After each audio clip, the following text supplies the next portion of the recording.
Hello, brothers. So, you want to know how to buy your first bike ever?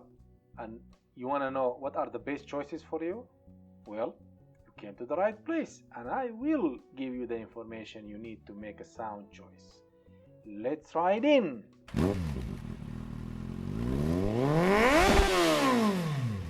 Hello, my riding brothers. If you just decided to start riding and you need to get your first bike, well, that is simple. Just get a Turbo Hayabusa. No. I'm just kidding. Don't do that. Don't be crazy. You'll find yourself in another galaxy in 3 seconds. So no, don't buy a Hayabusa. And certainly not a Turbo Hayabusa. That's just a bad idea. Anyway, seriously. Start on a bike with small displacement and something that is not that heavy. A Harley Davidson Sporter is a small cc bike, but it's so heavy and you will drop it probably at your first stoplight. So find something else. Okay, the best thing is to start on a bike that like the ones you trained on at your local motorcycle riding school.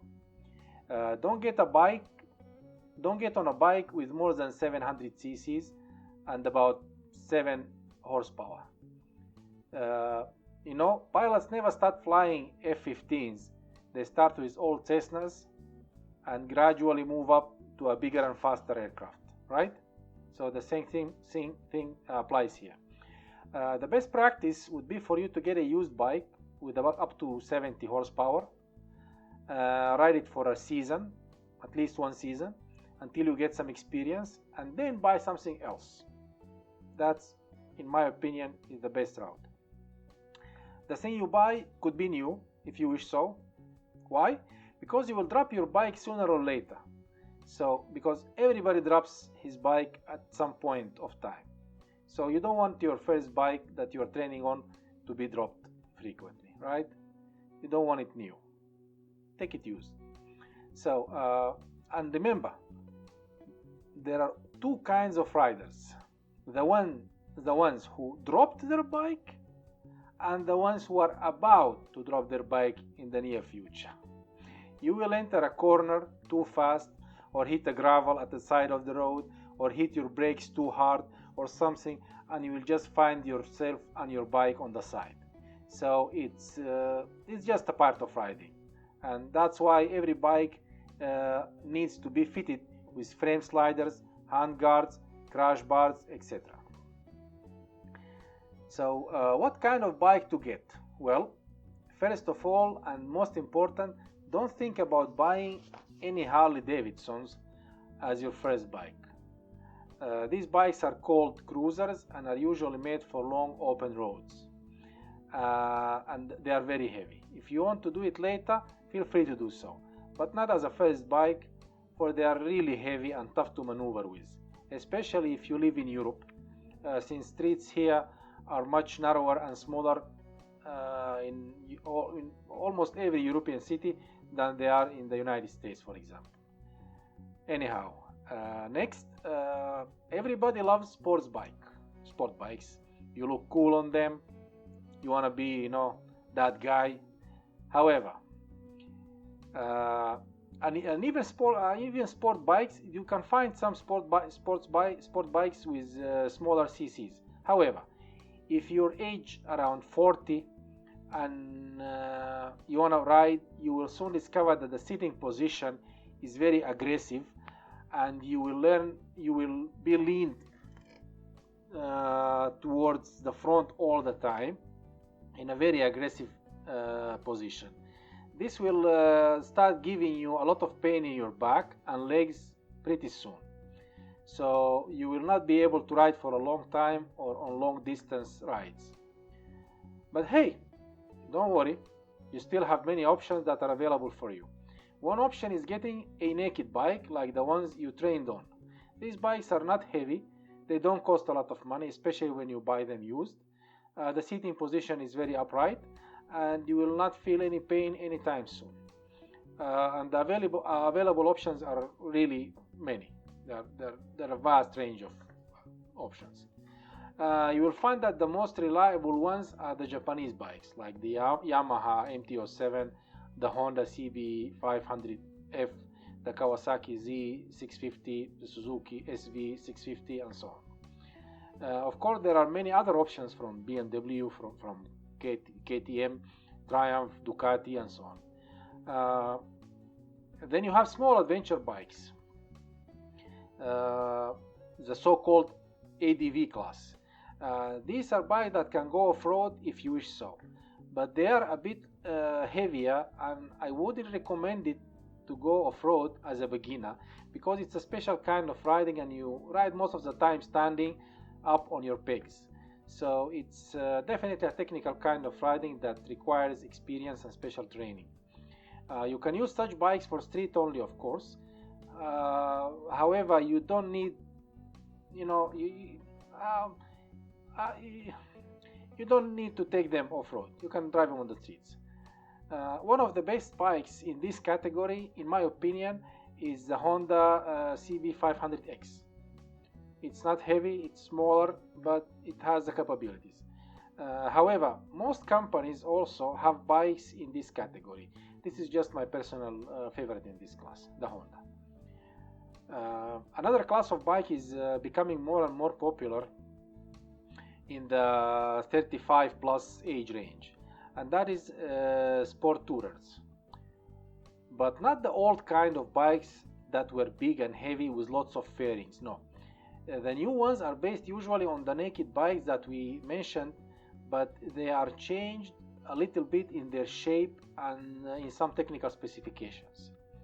These ones are found in the mid-range with about 700cc engines, but there are of course a higher class of the same bikes with stronger engines and a little bit more technology. These bikes look similar to the adventure bikes, but they are not made for off-road riding.